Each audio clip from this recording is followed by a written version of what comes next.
These words of love, these words of healing, these words of forgiveness were Jesus' truth. And he pissed people off.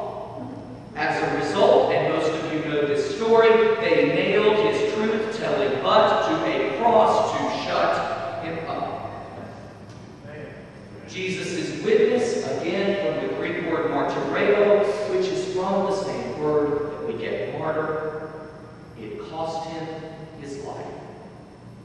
Foretelling his personal, relational, spiritual, and political truths, people crucified Jesus. Now here's the thing about crucifixion. It's painful, it is ugly, it is destructive, and it is costly to the point of death.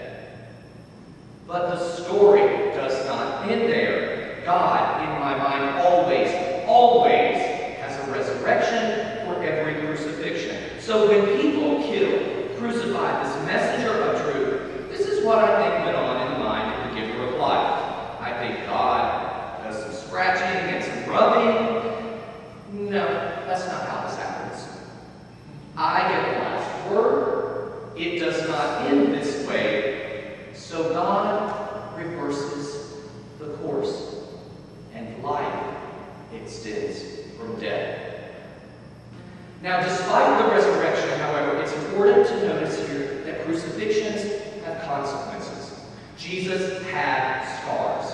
Physical, real, tangible scars. But he did not let the scars stop him. He had work to do. He had to be Jesus. After the crucifixion, after the resurrection, he continued teaching, healing, helping, forgiving, instructing, ministering, calling, and telling his truth. And then, as today's text tells us, he ascends. In other words, he leaves it all behind. He got over it.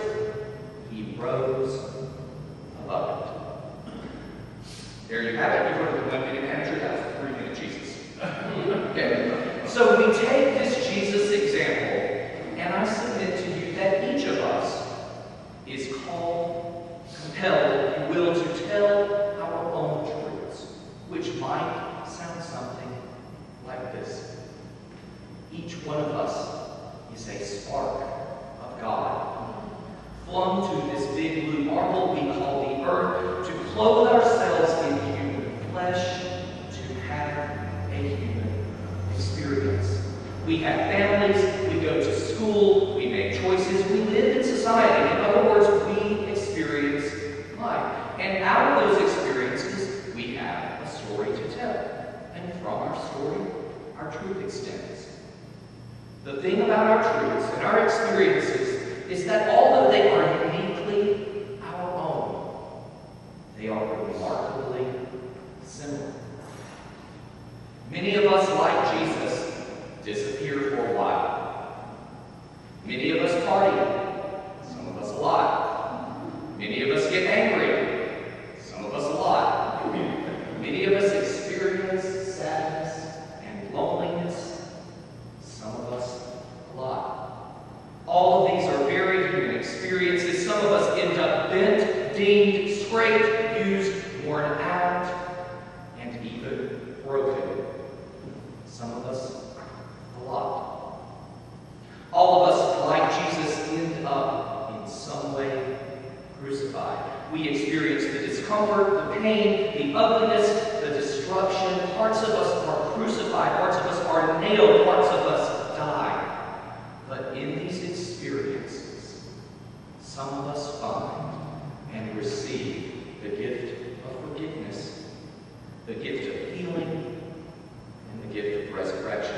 We encounter some other spark of the divine who shares his or her truth with us, and we realize we are not the only person who has experienced this pain, this death, and this crucifixion.